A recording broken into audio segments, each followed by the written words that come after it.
it's Grace and welcome back to my channel. So today, sobrang na-delay to, but it's just I've been very busy and I don't really have time to squeeze in to film in a YouTube video. But for today, we'll be reviewing the Chu Chu Beauty Chu Chu blush duos. They have 3 shades here. Hala, kakalagay ko na ng baterya ko, low bat na siya agad. So this is the 3 shades that we have here. So yeah, actually, I think this one's around 249 per blush. And sobrang cute ng packaging niya. It reminds me a lot of yung Korean na brand. Is it Kaja? Kaja Beauty. Wait lang. Nawawala yung isa. Ayun. Ito, tatlo siya. So, I'm so excited to review these. Honestly, I love cream blushes, pero minsan kapag sobrang nagmamadali ka, I really like just to use powder blush, and I just realized wala akong masyadong powder blush. Lahat sila liquid. So, minsan, I have a liquid version of that color, pero na-realize ko wala akong powder to set it, just because kinakain talaga ng liquid blush yung aking kinakain ng skin ko yung liquid blush. So sometimes I really need to set it with powder, and especially if you want to make it last longer, you really do have to set it with powder. So ito lang halos ginagamit ko sa lahat. This is the Focalier blush in Tawny. So like universal siya. I put it on top of everything. So syempre hindi na magta-translate yung kulay ng liquid blush dun sa ginagamit ko. So that's why I decided to purchase this since duo na siya. So I'm gonna start off with the lightest shade. This one's in the shade Dear Lily. It just looks like this. So again, Dear Lily. I think this one has 7 grams of product. So you get 3.5 grams. No. Yeah. Hindi ko pa natatanggal yung nung sticker sa mirror just because baka madumihan lang siya, and I don't use the mirror naman. And it comes with a film, and this is the shade Dear Lily. So honestly, itong Dear Lily, ilang beses ko na siyang nagagamit because it's a very universal shade. Honestly, on my skin tone, it looks more corally than this. It's almost like a terracotta shade there. So I'm gonna swatch the lightest shade. It's a smooth powder, but not the smoothest. Hindi naman siya yung sobrang like buttery soft. You guys could see. Hala. Hello, mag-focus ka. Ayan. That one is the lightest part sa Dear Lily. Then we're gonna swatch the darkest one. I've used this for quite some time na, so they do last long. They are blendable, and they're really pigmented. You guys could see. Ayan. So this is from the duo Dear Lily. So you guys can see corally, kind of terracotta. It's kind of like a shade that you can use with everything, especially the shade right here is like a pinky brown. Then the other one is more of the terracotta. Then here is the shade Pretty Betty, which I think is gonna be more of the coral color. Yeah, again, Pretty Betty at the back. Sobrang ganda ng packaging. Honestly, it's very cutesy. As I said, it reminds me a lot of Korean brand called Kaja. I haven't tried much from Chu Chu. Actually, isa ko lang na-try is their matte balm kasi libre siya. It's actually pretty good. Okay, natanggal ko na yung film nito. So this one is in the shade Pretty Betty. You guys could see it's more of the corally pink duo. So we will swatch the lightest one. You guys could see, you guys are just on top of my hairspray. So you guys could see, very similar din siya with Dear Lily. This one is Pretty Betty. You guys could see, medyo mas may coral hue lang yung sa Pretty Betty na lighter shade. And then this is the darker one. You really don't need much with these blushes kasi sobrang pigmented niya. So you guys could see there. Definitely it's a true corally pink. I don't know if the camera is actually doing it justice kasi nahihirapan siyang mag-focus. But yeah, this is the Dear Lily duo. Then this is the Pretty Betty duo. Then our last duo is Miss Dolly, which is the pink one. This one is registering more mauve. So you guys like this. So, Miss Dolly. I think this one hindi ko pa siya nagagamit. I think the 2 other shades I did use them already. So again, this is the darker one. Looks like this. You guys can see. So we will swatch. In this case, it's not a light color, but a bright Barbie pink. And sobrang like uso to. If you've seen the Dior blush, like this light kind of purpley blush. So this one is the lightest shade from the Miss Dolly. The next is the pink one, like the very pink one, like that. Okay, this one is from Miss Dolly. Yeah, so we will see how long-lasting these are. Sobrang, alam mo yung, naglolo ko na yung camera ko, kaka-plug ko lang ng battery, low ba ito siya. Guys can see, medyo long-lasting siya. Interesting. Okay, so wala akong ginamit na liquid blush today because we will definitely just test out the powder blush, stuff like that. Welcome to my closet. So, hello closet, ayan. Itago ang kalat. But yeah, so I'll be mixing the two shades. So this is the blush brush I'll be using. This is from Mange. So I'm just gonna mix these two colors. Whoa, it's really pigmented. I'm just gonna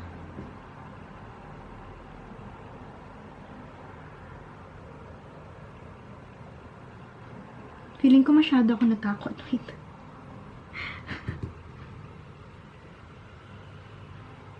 There we go.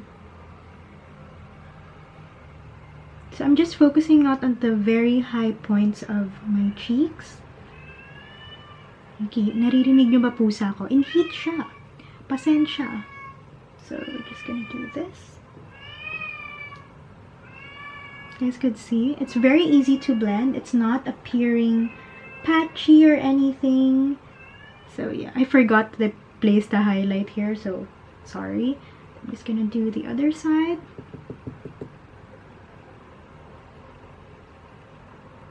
As time goes on, you guys could see mas lumilitaw yung color niya. So be gentle with it then kasi very pigmented siya but still very easy to blend.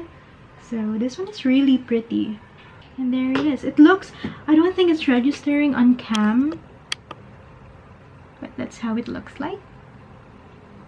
So very pigmented siya, guys. The camera is not doing justice on how pigmented this blush is, but you guys could see. And if you guys go closer, it's not patchy. Wait lang, ayusin natin to. Ayan. See, it's not patchy at all. So it's gonna be a long day for us today. So anong oras na ba?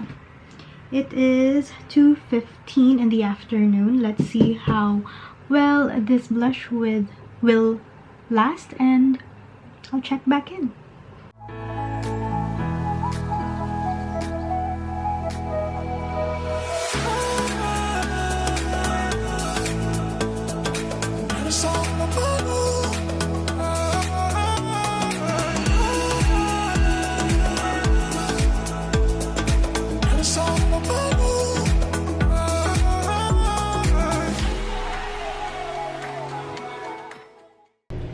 Yeah, gawin mo yan na.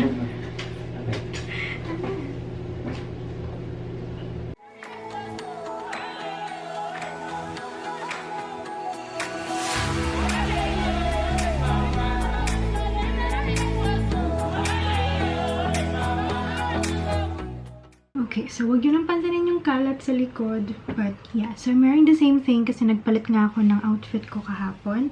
So today, we'll be using a different blush today. I just wanted na per blush, mabigyan ko sila ng chance. Char! Kasi iba talaga eh. Kasi iba dito, they're lighter. And of course, if there's more pigment, of course, mas maglalash siya. So today, since sobrang, actually I really like the shade, what you call this, Miss Dolly. Sobrang ganda niya, but like sobrang nag-gravitate ako towards this shade for today. But ito muna for today. So this one is in the shade Pretty Betty, which is their coral color. Looks like this. So I think coral to me is such a safe shade because it can work with a lot of different looks and stuff like that. again, we'll be using the shade Pretty Betty. And yeah, so feeling ko tatamaan niya yung highlight ko kasi I did not set my highlight with anything. So medyo glowy magiging finish nito. So you guys could see. I don't know if it's focusing kasi hirap na tong camera na to. But it's also, ooh, I really love corally shades. If you want that perfect in between a peach or an orangey or a pink. And it's just, I feel like corals just work with a lot of different skin tones, and again, a lot of different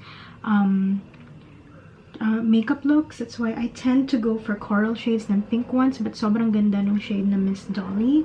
So I'm just gonna do a little bit more. When I was using Miss Dolly the other day, sobrang, I had to, di naman sabi because I had to reapply just because I'll be like gone for the whole night, and since gabi na, I want a little bit more color in my skin. So I started my, I applied my makeup around 1:30 to 2, plus I reapplied around 8 or quarter to 8. So yeah, so this is how it looks like. You guys can see. Ang ganda niya. Ang ganda niya. Such a pretty shade. So, right now, mas putok siya like in real life rather than on camera. I feel like the camera is kind of diluting it. But yeah, so I'm just gonna mix it too. What time is it? It is 11:23 in the morning, and let's see how long this one would last.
So I'm actually editing the video for this, and I-realize ko lang wala akong outro.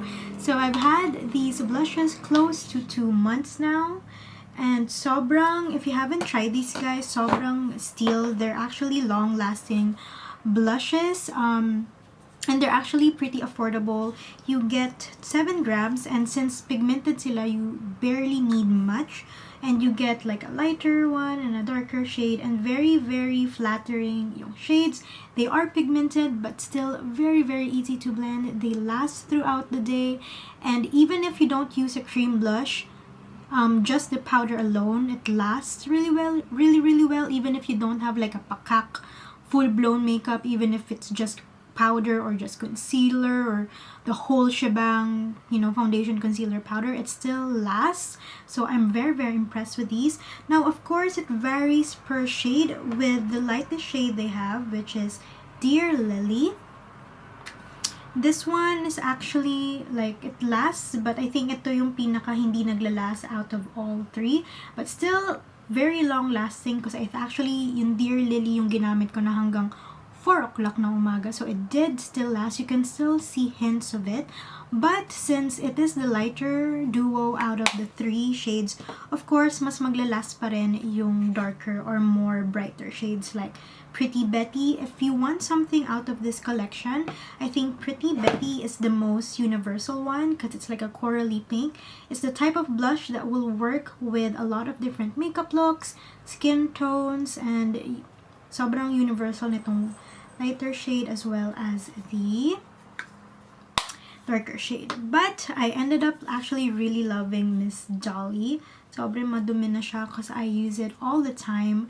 I didn't expect that I will actually love the shade. Medyo I dipped my finger in that. But I really love the shade. It just wears really nicely. It's like this nice kiss of color in your cheeks. It just makes you look so youthful, and I really did enjoy it. So yeah, for 249 pesos, this is actually a steal. The quality is really nice. They're not the softest powder, but hindi naman sila yung tulad nung, okay, I have the Get Ready With Me Squad Goals, and I do love the squad goals and how customizable it is. So I will swatch for you guys this one. This one is No Shame, and it's a very light, I'm not giving you the bad finger, but yeah, hindi siya masyado magpapakita. You guys could see it's a bit patchy, but I think because with this formula, it is more of like a buildable blush. This one, it's buildable, but mas buo yung pigment niya. Now that's either a good thing or a bad thing, because with the Get Ready With Me one, I like the fact that it gives me more leeway to kind of blend it, but maybe for others they don't like that.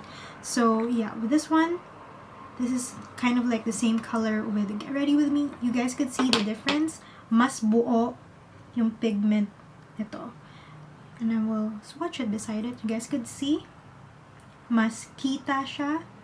So yeah, so it gives you the option of just, you can dip it once for a more like subtle or like mas controllable na blush, or you can build it up easily, so you don't really have to keep going back. So I do like these quad goals, but sometimes with the certain blushes, may mga iba talaga na you really do have to go back a few times. Sobrang press kasi siya, and they marketed it as something that's a buildable blush.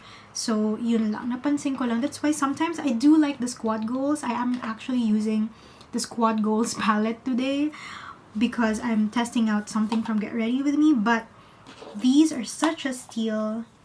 Yeah, so if ever you're just gonna plan on getting 1 or 2, or I don't know, I think the best 2 of them, I really love Miss Dolly and Pretty Betty. They're really nice, versatile shades, and you can survive on these 2 shades and you can create multiple looks with it. So yeah, hope you guys like my review for the Chu Chu Beauty Heart Blush Duo. Am I right? Kasi baka anong pangalan. But yeah, again, please don't forget to click the subscribe button down below. Don't forget to give this video a thumbs up, and I'll see you guys in my next video. Bye!